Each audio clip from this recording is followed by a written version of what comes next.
Hey, it's Ray.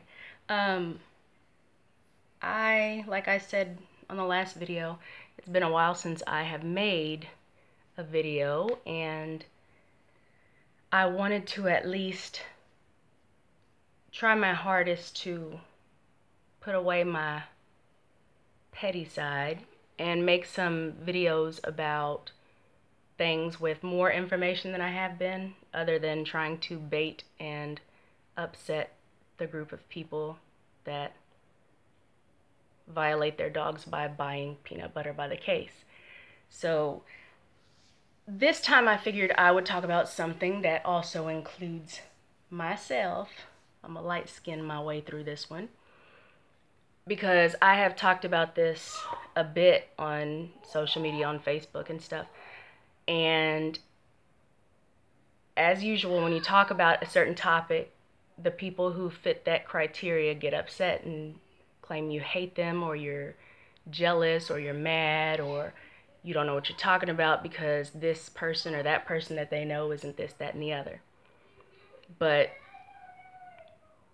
I have talked a little bit, but not been very extensive as far as explaining the negative impact of interracial procreation. And I figured I would kind of dabble at that today. When it comes to mixed race people, I'm going to speak at the people with one black parent and one non-black parent, but it goes for the people who have an Asian parent and a white parent, or Asian and black, or black and brown, whatever the case. Different racial categories, or cultural and racial. When it comes to people like myself, there have been studies that do show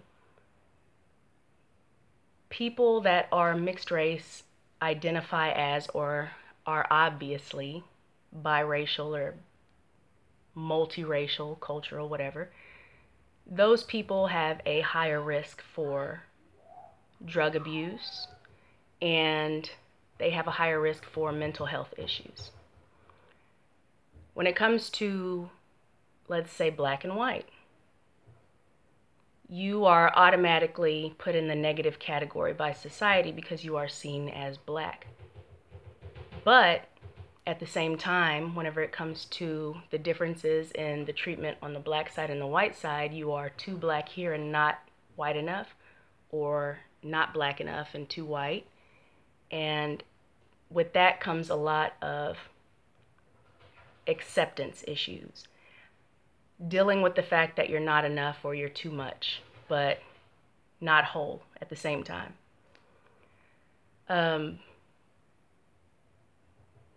When I mention these things, like today, I had one woman that says, "You don't know what you're talking about. I know plenty of mixed people that aren't this, that, and the other." But it's not about you. This is about the majority of a certain minority. It is about the bigger picture and the bigger number of people.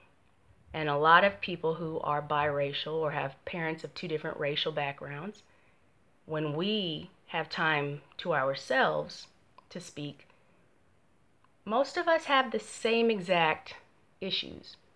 And when you hear a lot of mixed people or read what they have to say on social media whenever it comes to colorism or being mixed in the black neighborhoods or in society that sees you as blackish, they will say, "Well, I get more racism from black people than anybody else," without realizing that in the same sense that they throw black on black crime in our faces, the fact of the matter is, just like black people being around each other naturally, you're going to cause more harm and happy moments to black people than anybody else. Same thing with white people. They're going to kill their own more, and they're going to marry their own more. They're going to do everything more with their own. Mixed people, more often than not, we grow up in black communities. So we are around black people more. So we hear more from black people who have issues with mixed people based on all the issues society gives them for being black.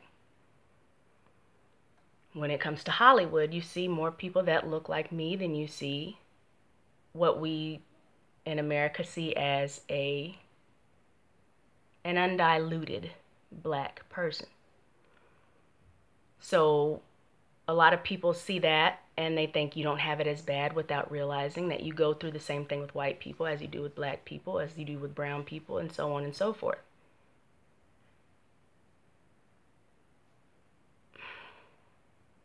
I lost my train of thought for a minute, but when it comes to being mixed, obviously the first thing we're going to think is that black people treat us worse or we get it more from them because we're around them more. Because white people, they give the microaggressions and talk about black people and then segregate you from black people, saying not you, you're not like them, you don't look like them, you don't act like them, you don't talk like them, and so on and so forth. And a lot of us, all of us in America, are raised by the very system that hates us. So they teach us that everything is everything. It's all good, it's all improved, and everybody's equal. So we see one group talking shit and another group talking shit as equal without seeing the systemic issues on top of that.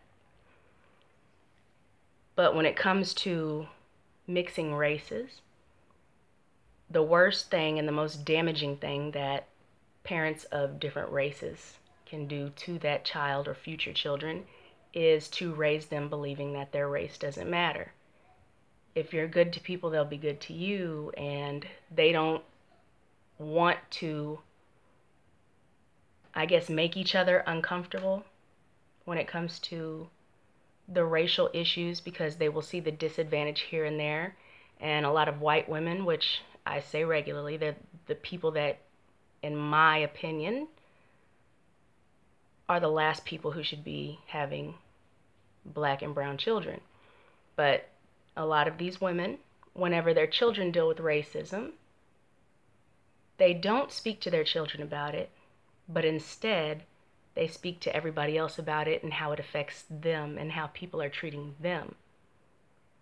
They don't do anything to make that situation better. In fact, they make it worse by telling the children, don't worry about that. They're just jealous because they're not as pretty as you because you're mixed, or because they don't have your hair, or they don't have your eyes, or whatever the case. But it's usually another microaggression that those mixed people grow up thinking. Black people are mad at me because I'm prettier than them, because I'm better than them, because I'm mixed. And I'm not all black. And I'm prettier because I'm closer to this side. And they don't pick up on how racist their parent or parents, a self-hating black person, and a racist white person who has sex and has kids with black people, but still has that same mentality as the racists that are now seeing their child in a light that they didn't expect them to because they're family. I cannot say that I have ever met a biracial or mixed black person to this day who has not mentioned that they're prettier than black people, or black people, black men or black women, mostly black women, are jealous of them for being mixed or having a certain type of hair. And that all, you have to deal with the colorism and the racism. Black people that are dark, mixed people that are light, you have to deal with both, and they all stem from racism as a whole. And the idea that was thrown onto us all throughout history that any African feature or skin tone or hair texture is less than. So naturally, you have a lot of negative mental health issues, which a lot of people overlook in the home because they are telling people, don't worry about them, they're just jealous, or don't worry about the white people over here, the racists are going to die off in time, which is not true because, again, more studies are showing millennials just as racist as the old school white people. Not being able to lynch us in public is not going to change that, or the fact that they are voting racism into office to keep it here. It's not going to change the fact that white people are staying quiet about racism or not caring enough to become well versed into the reality of racism because they don't deal with it. It's not going to change the fact that a lot of them are telling you just wait, time is improving all this and blah, blah, blah, without even knowing that it's not. So you're going to have a lot of issues as a mixed person with self-identity, self-acceptance, understanding that people are going to see you as a what are you more often than they're going to see you as a person, just like they don't see black people as people. Having an Asian parent, a white parent, same thing there. They're automatically going to see Asian because it's dominant. They're automatically going to see African because it's dominant. But they're going to speak to you and at you as if you are a fetish that is not like the rest of them. So you, in your mind, over time, are going to start thinking that they are giving you compliments by telling you you're not like the people that one of your parents are, which is a whole nother issue. And that causes a lot of frustration in the black community whenever it comes to black folks and how they view mixed people, and mixed people how they view black people. It's why a lot of people who have a white parent and a black parent are more anti-black and pro-white than a lot of other black people who have been indoctrinated to be. So I have reiterated my issue, for one, is not with who people decide to fall in love with. And no, I don't believe in that whole you can't choose who you fall in love with. You can choose who you put yourself in the vicinity of in order to keep yourself in or out of certain situations. However, it's not my place to say who should mix races, if races should be mixed. It is just something that I let people know and become aware of, if they choose to, that it hasn't been that long since we have legally been able to marry each other. Society is not going to stop treating your children a certain way just because you love their parent. Life is life, society is society. You have your personal life, and then you have the rest of the world. The rest of the world molds your children just as much, if not more, than you do. It's something to at least consider. If you care enough about your children or your future children and their mental health, you should give a shit enough to at least research the negative impact that society is going to have on them, as well as you and your relationship.